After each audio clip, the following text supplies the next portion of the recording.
this is Jessica Shunke from Blue Sky Modern Craft, and today I'm here to offer up a little video tutorial of how I do big stitch binding.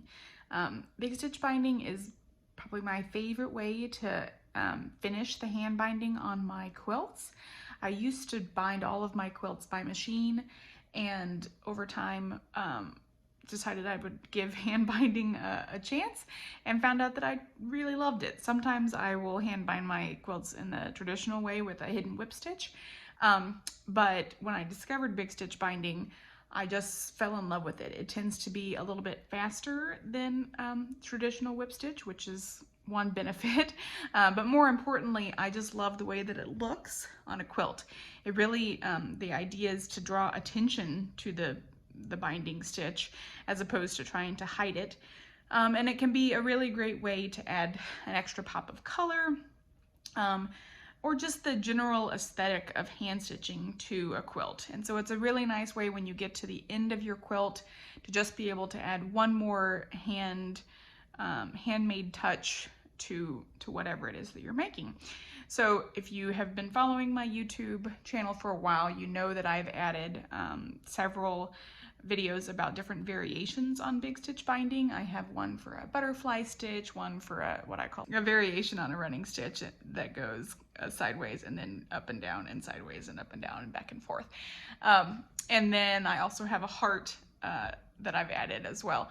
But as I began to post those, I got some comments that people didn't even know what big stitch binding was to begin with. So it's kind of hard to add a variation to something that you have never seen or done yourself. So this video is meant to be kind of a back to basics on how to do basic big stitch binding. And then once you get used to it, you can feel free to add any of those variations to your quilts as you desire. On this one actually, which is a Christmas quilt that I'm working on, I've added these little kind of snowflake style variations kind of throughout my binding. That was a design that my friend Sarah created, and I'll link to her tutorial for that in the comments. But there's all kinds of ways you can add to your big stitch if you don't want to just do the plain running stitch all the time. I will link also to the supplies that I like to use for big stitch binding in the comments. I have a post on the blog as well about it. But just for a quick run through, you will of course need a needle of some sort. If you have ever done hand quilting with a thicker thread, you can use the same needles you do for that. Embroidery needles tend to work well. The importance with big stitch binding is that you are going to be using a thicker thread. So you're not going to use the 50 weight or maybe 40 weight that you've quilted the actual quilt with or that you would piece with. You really want a thicker thread to really enhance the stitch and make sure that you can see it as well as possible. If you tried to use a 50 weight or even smaller, it will look really strange and funny, and you just won't get the same effect. So I choose my thread mostly based on the color that I need. Typically in big stitch, you're gonna use a thread color that will contrast from the color of your binding, because again, the point is that the stitches should stand out. So there wouldn't be a whole lot of point in me putting a dark red thread onto this binding, because it will just fade into the binding color itself. So generally I try to decide what color I want to use, and then I look in my stash and see what type. You can use sashiko thread, which is a Japanese style thread, similar in weight to pearl cotton. So that's what this is. This is just a very basic white sashiko thread that I use a lot.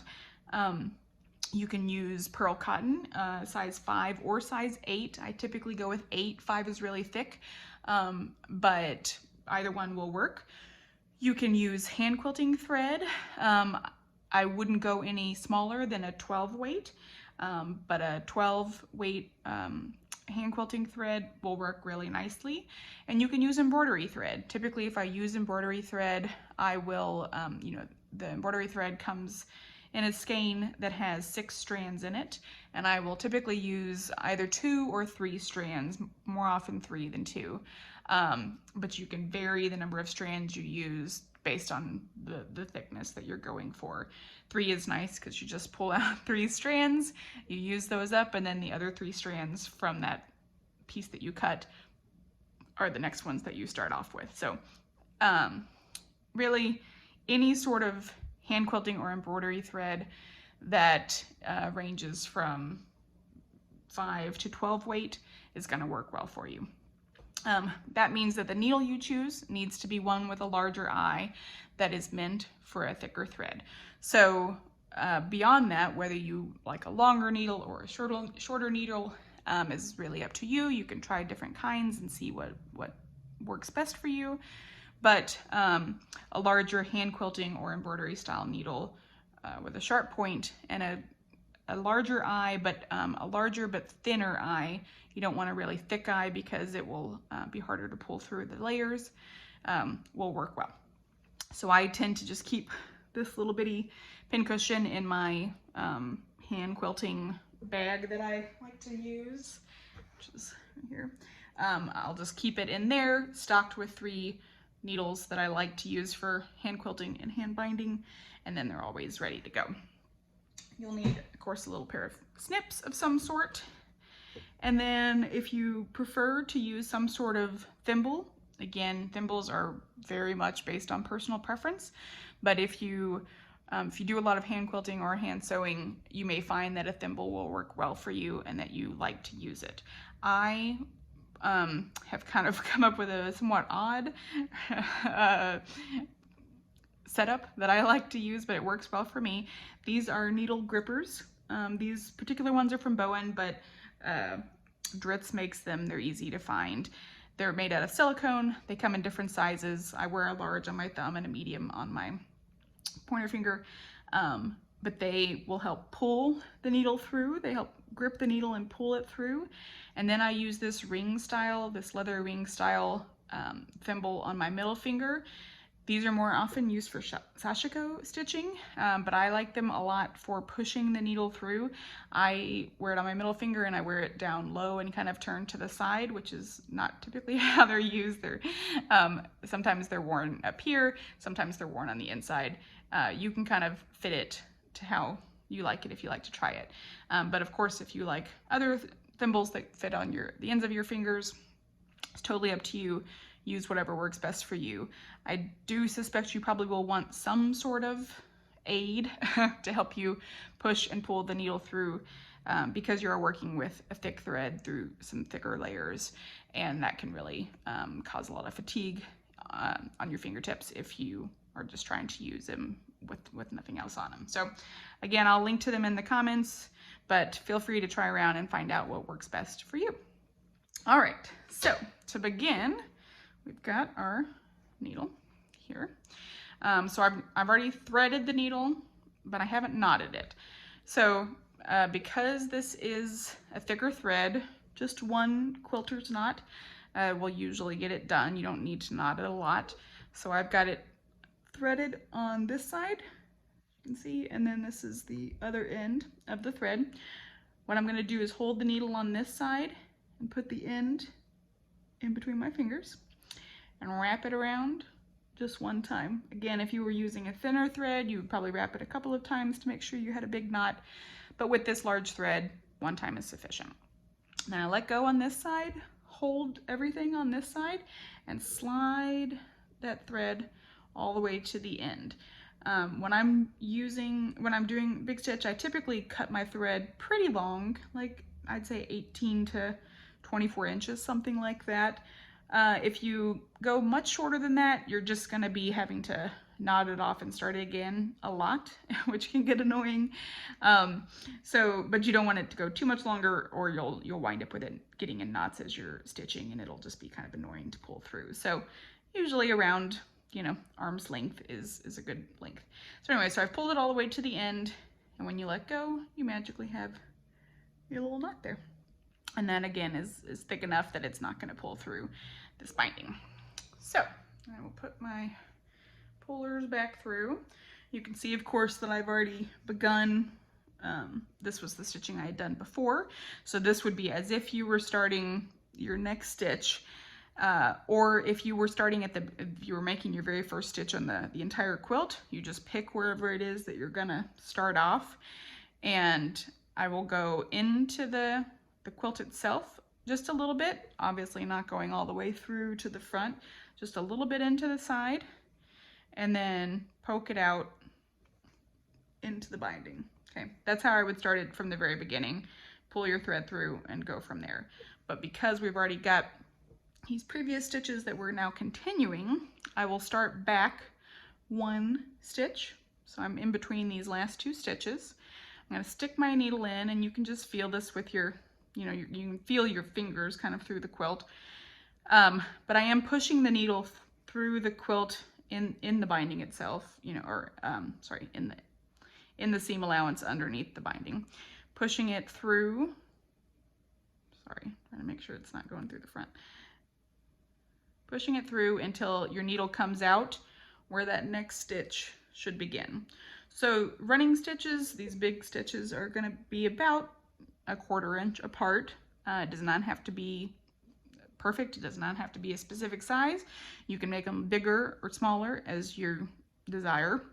But each stitch is around 1/4 inch, 3/8 of an inch probably, with about 1/4 of an inch in between it. So whatever your stitch length is, which is typically just kind of the one that feels right to you or looks right to you, whatever the stitch that is, that's where you want your needle to come out to start this next stitch.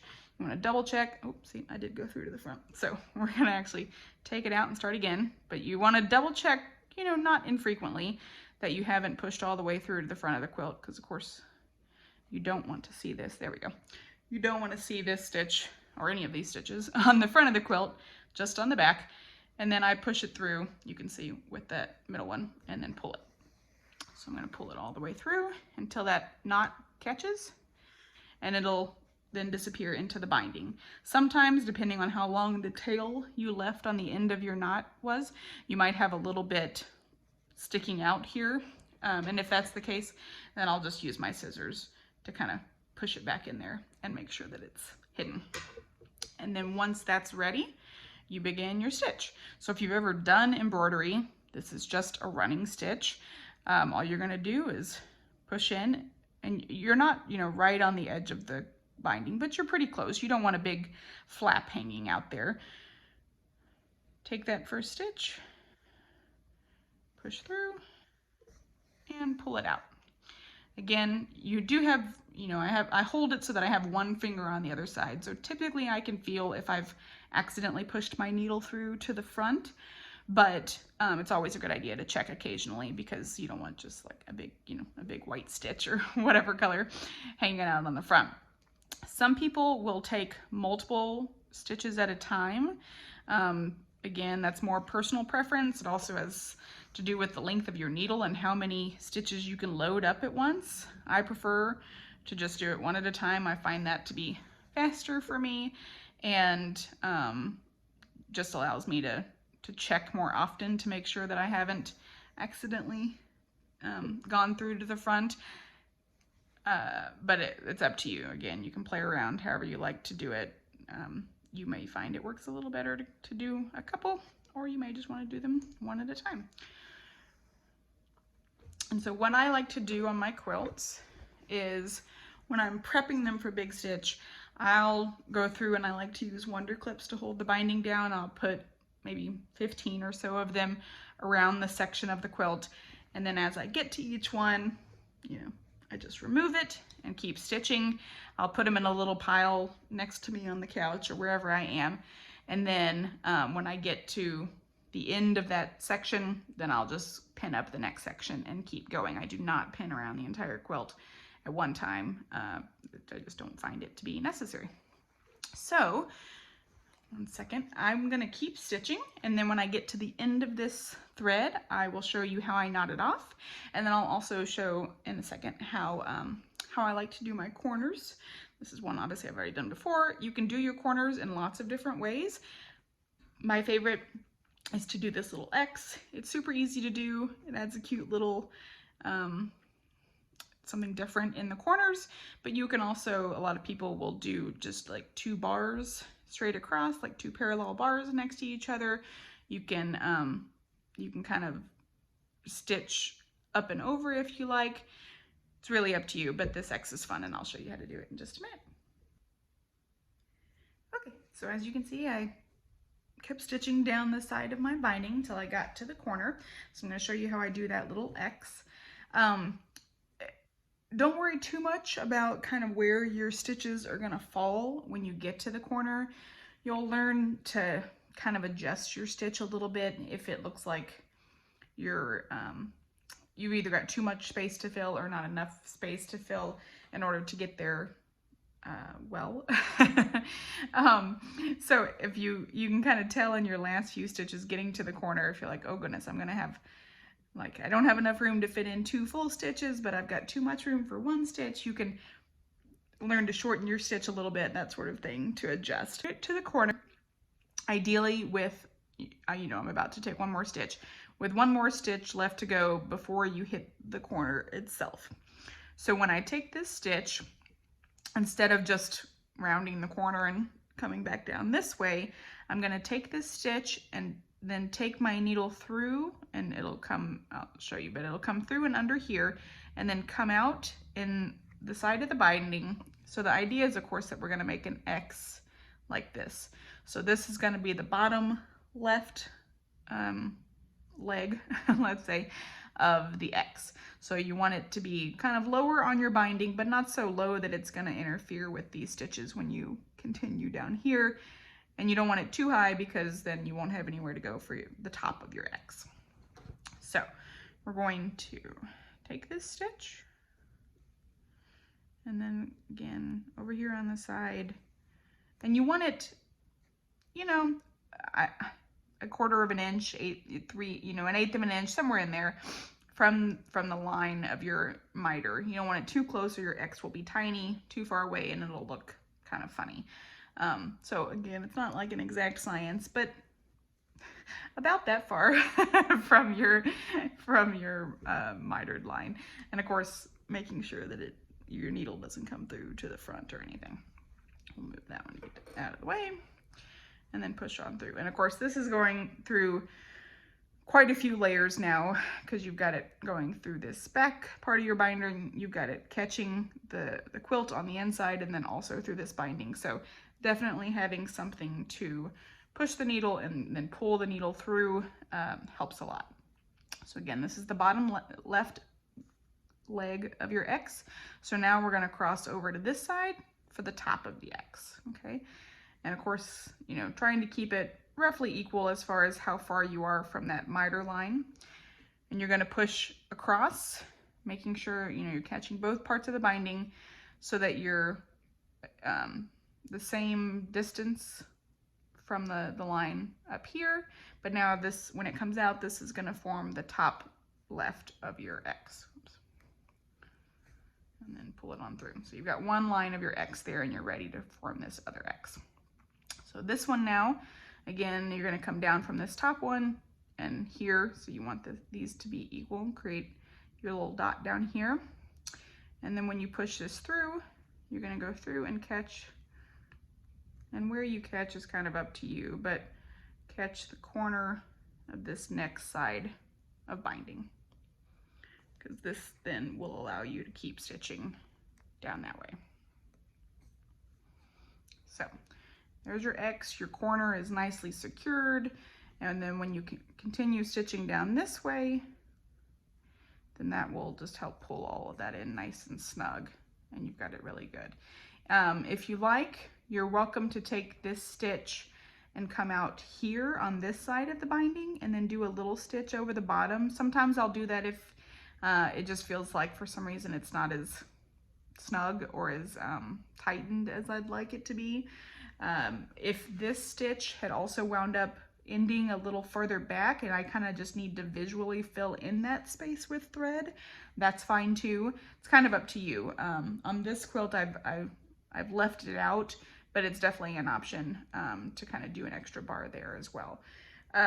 Again, if you would like the idea of doing just 2 parallel bars, you would take this stitch and come out here as before, but instead of going up, you just go straight across, and then you would go under and come out here you'd go straight across, and then you'd go under and come out here and keep going.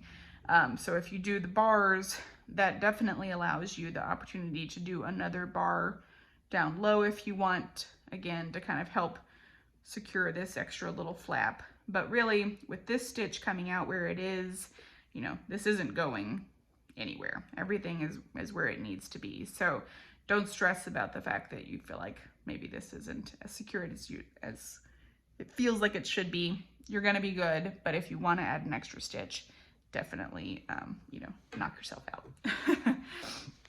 So now I'm gonna keep stitching down just a little bit further because I'm getting close to the end of my thread, and I'll show you how I knot off.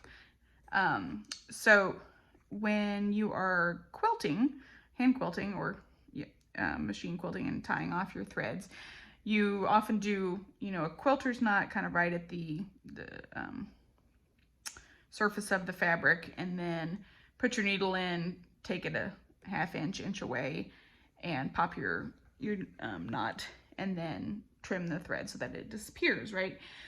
But with this thicker thread, you can do that, but it's a little trickier to do, just because the thickness of the thread makes it a little trickier to pop that knot, particularly if you're going through the thickness of the binding as well as the thickness of the quilt itself. So I tend to just tie a knot.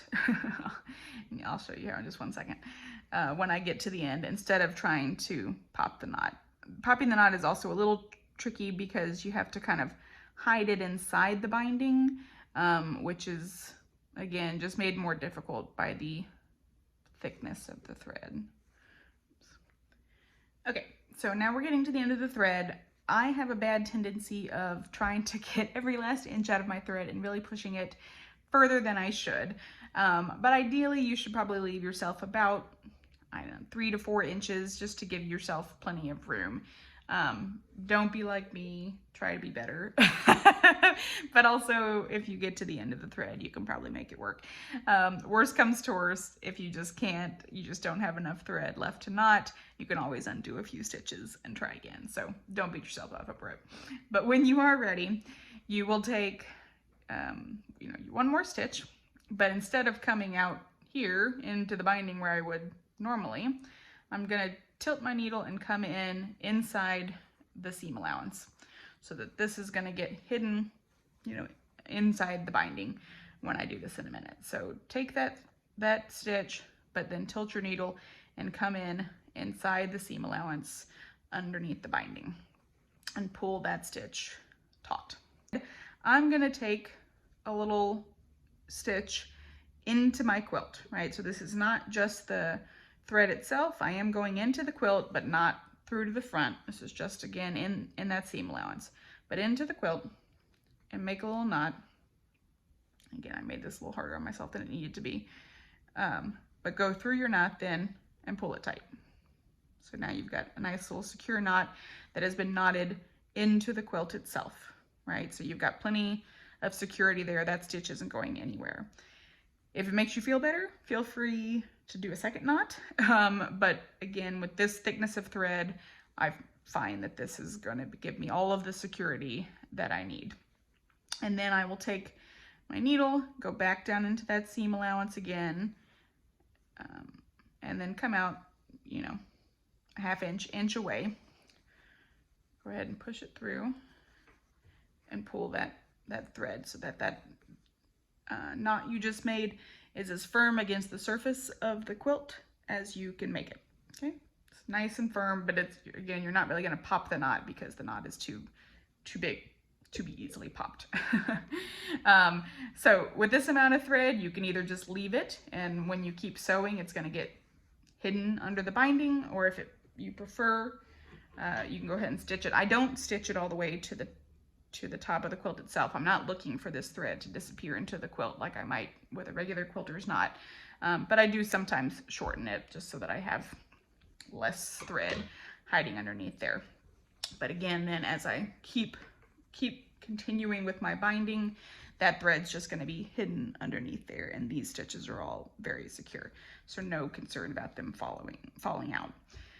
So there you go. That is big stitch binding. So again, if you are doing it, then, you know, if I was continuing on with this stitch, I would load up my needle again, and I would then, right, come in between these last two and start right there and just keep going until you get to the end, and then you'll knot it off.